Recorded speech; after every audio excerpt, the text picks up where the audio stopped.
Today we're reflecting on the wonderful, mysterious and strange story of Jacob wrestling with a man. The story occurs on the night before Jacob is set to return to his long-lost brother Esau. And over the last weeks, we've heard of how he's run away as a young man, leaving his father's home and heading to find a wife.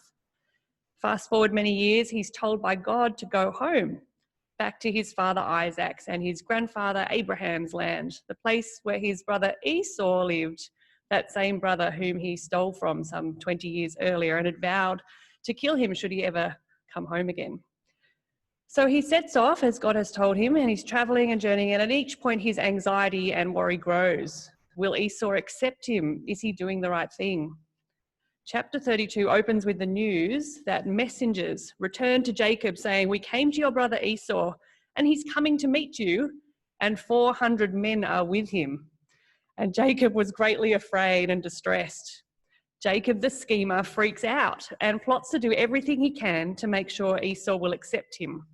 He thinks about the route he'll take. He divides his company into groups to keep safe those he cares most about. He sends gifts to Esau to bribe him to accept him, and he pauses to pray to ask God for help. Listen to his prayer that comes before our story. It's unusual in its humility.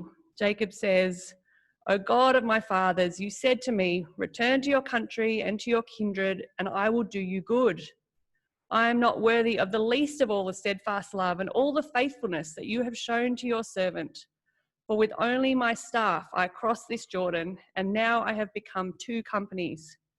Deliver me, please, from the hand of my brother, from the hand of Esau, for I am afraid of him. He may come and kill us all, the mothers with the children." Jacob stops to call on God, and in doing so, he also marks this amazing moment, looking back on all that God has done for him.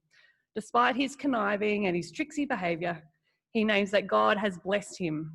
"I left with just my staff, and now you have made all the works of my hand turn to good. I'm now two companies with mothers and children." And yet ever the schemer, he sends messages and gifts ahead to his brother and tries to appease Esau's anger. And then finally it comes to the night before he faces Esau, and that's where our passage began. He sends his family ahead and camps by himself for the evening. And again, he begins to pray, and this is in our passage, alone at night in the desert, in that liminal space of not knowing where he belonged and what would happen to him. Just as on that first night of being away, when he had that special dream and saw the ladder open to heaven with angels ascending and descending, a divine encounter occurs, bookending this whole time away.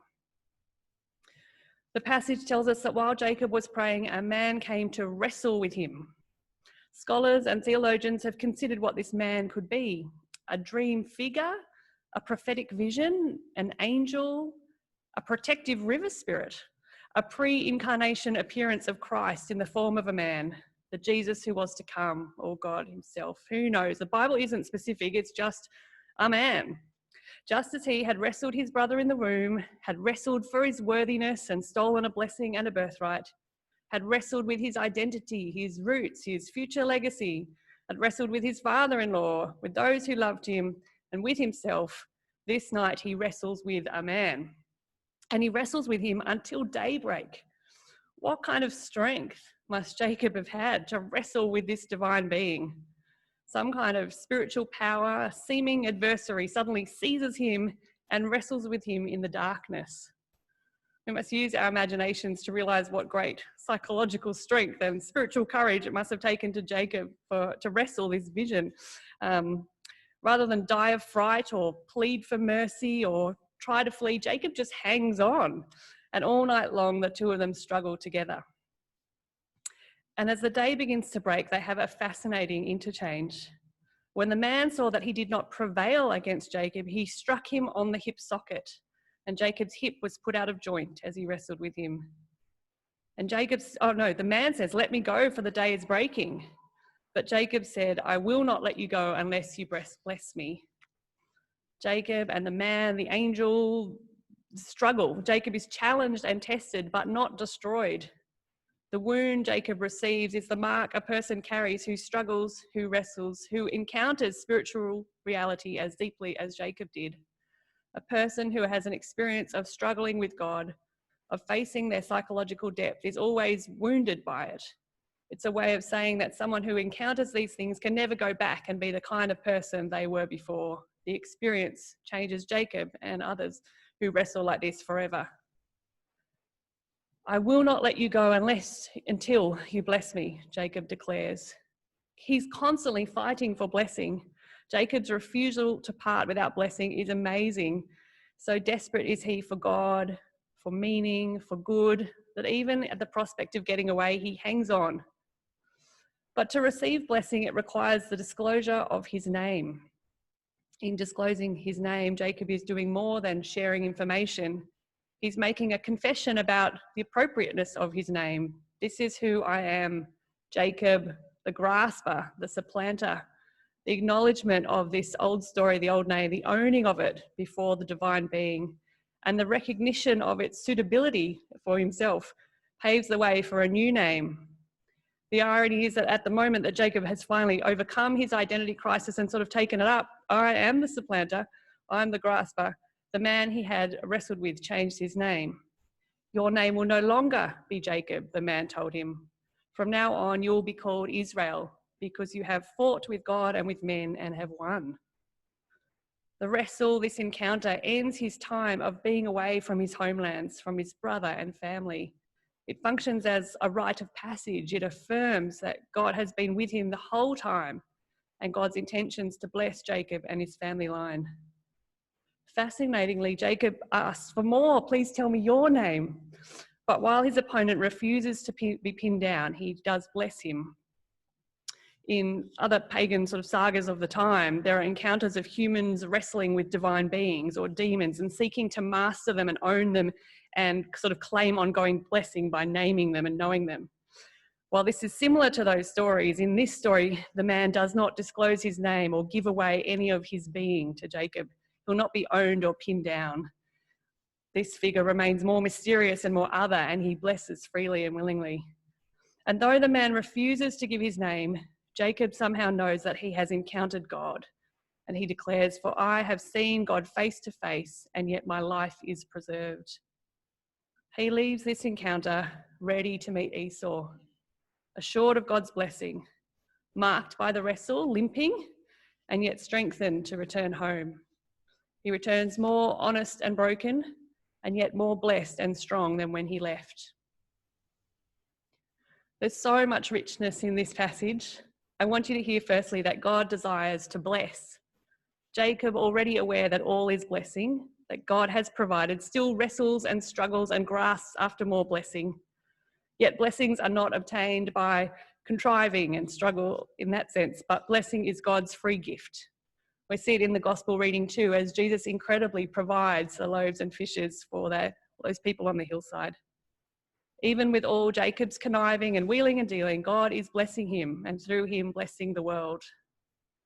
Do you see the world through eyes ready to recognize that God is blessing, providing, that he's gracious and compassionate?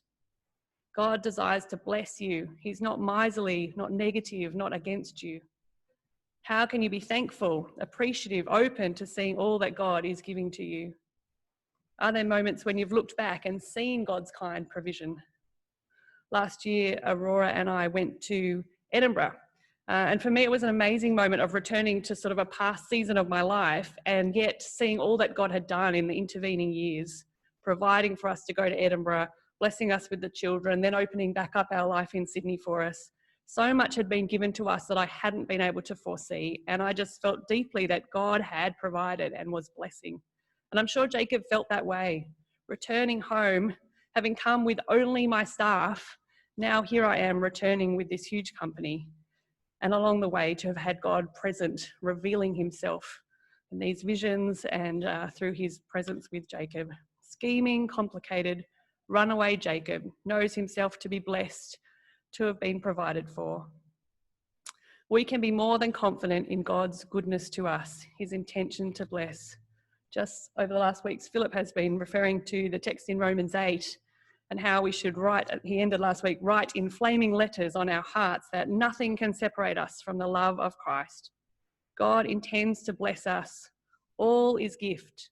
Receive with thankfulness. Open your hands and look to receive. Secondly, from this story, I want to encourage us all to wrestle. The passage is incredibly affirming of the wrestle. We have permission to wrestle with God, wrestle with ourselves, wrestle with the dark and difficult things.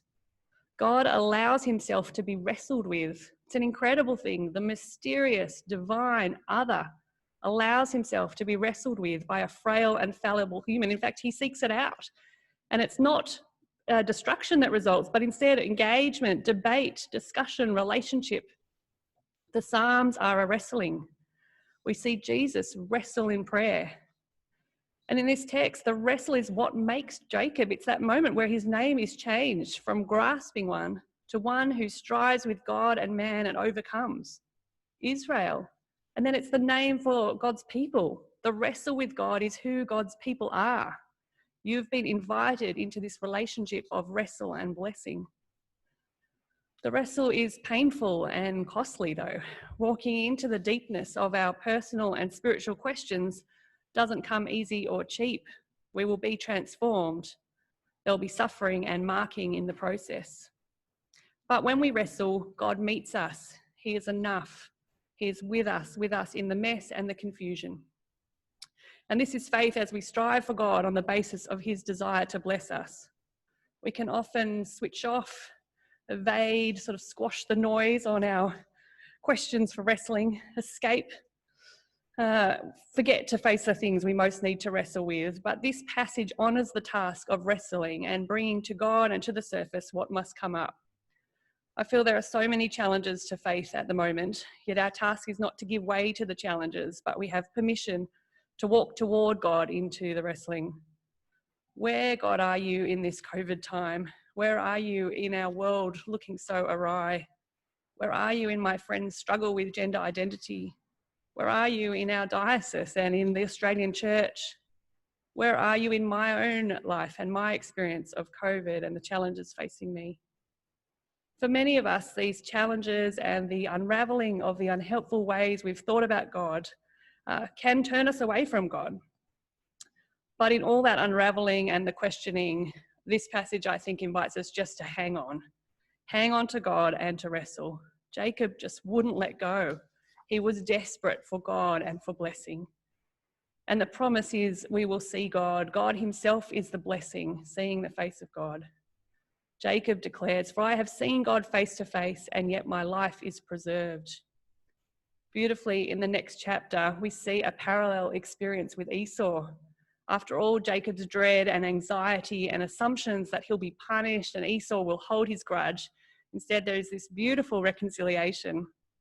When the brothers finally meet, Esau really straightforwardly offers grace and forgiveness, welcome and acceptance. And Jacob replies, "Truly to see your face, Esau, is like seeing the face of God, since you have received me with such favour." May we know the blessing of God, and may our wrestles draw us closer to God's presence. Amen.